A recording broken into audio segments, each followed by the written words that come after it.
What you're about to hear is not fiction. It's a story shared by someone who lived through something no one can fully explain. And maybe, just maybe, it could happen to you too.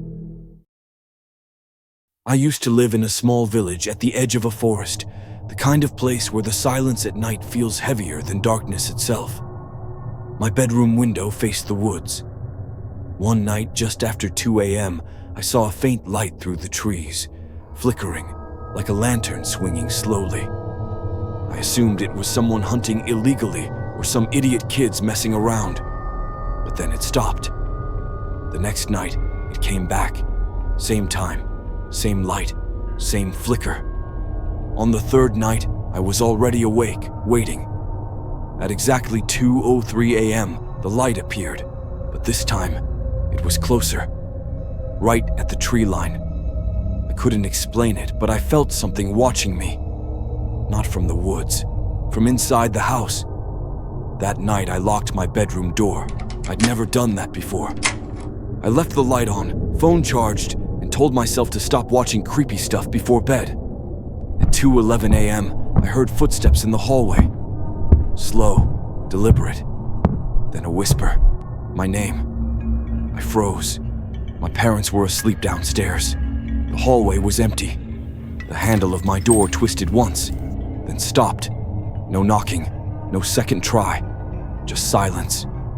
When I finally opened the door an hour later, there was nothing there, but outside, by the forest, the light was gone. And on the floor, in front of my bedroom door, was a single burnt matchstick. I never saw the light again. But some nights, I still locked the door. Not because of the forest, but because whatever was inside my house that night knew my name.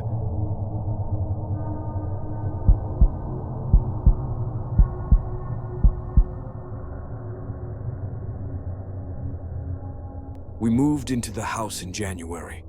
It was old, but beautiful in a "this place definitely has secrets" kind of way. The previous owner died inside it. That should have been the red flag, but the price was too good. My wife and I figured it was just one of those tragic stories. The first thing I noticed was the sound.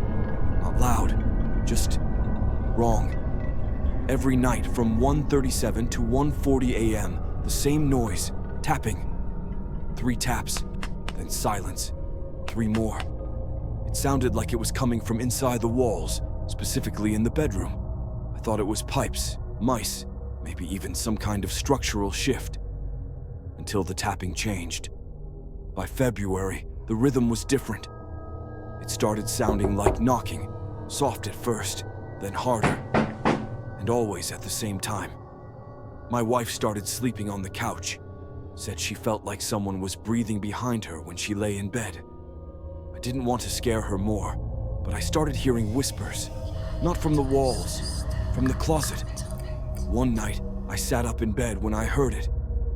You're not supposed to be here. It was clear, not imagination, not a dream. I opened the closet, empty. The next morning, I noticed something I hadn't before. Inside the closet wall, there was a panel, a loose board. I pried it open and found a tiny hollow space. No insulation, no wiring, just dust. And a single object, a Polaroid photo of a man standing in that same bedroom. His eyes were scratched out, written on the back in red ink. He wouldn't leave either. We left that house 2 nights later.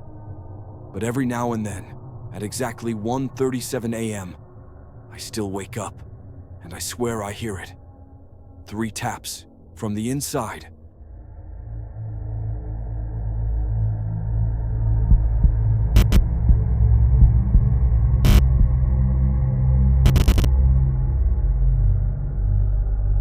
I travel a lot for work. Hotels have become second nature to me. Check in, sleep, check out. But this happened in 2021, during a winter conference in Ohio.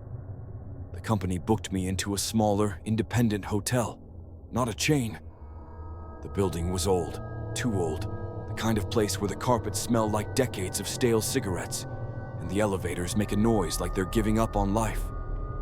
My room was 301. The lady at the front desk hesitated when she gave me the key. "If the room feels off," she said, "we can move you." I laughed, thinking she was joking.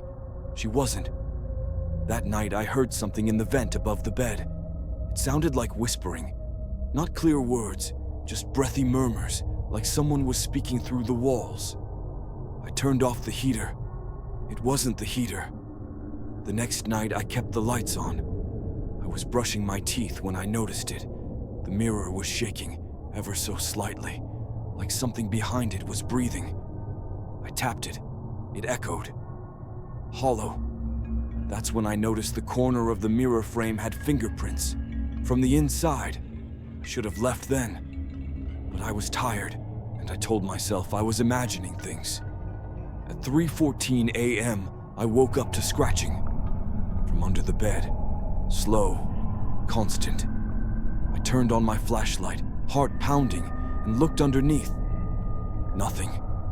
But when I sat back up, there was a chair in the corner of the room that hadn't been there before. It was turned slightly, not facing me, but almost, like someone had been sitting in it and got up. I called the front desk. No one answered. I didn't sleep that night. The next morning, I told the front desk clerk. Her expression dropped when I said 301. She brought me into a back office and closed the door. "Listen," she said.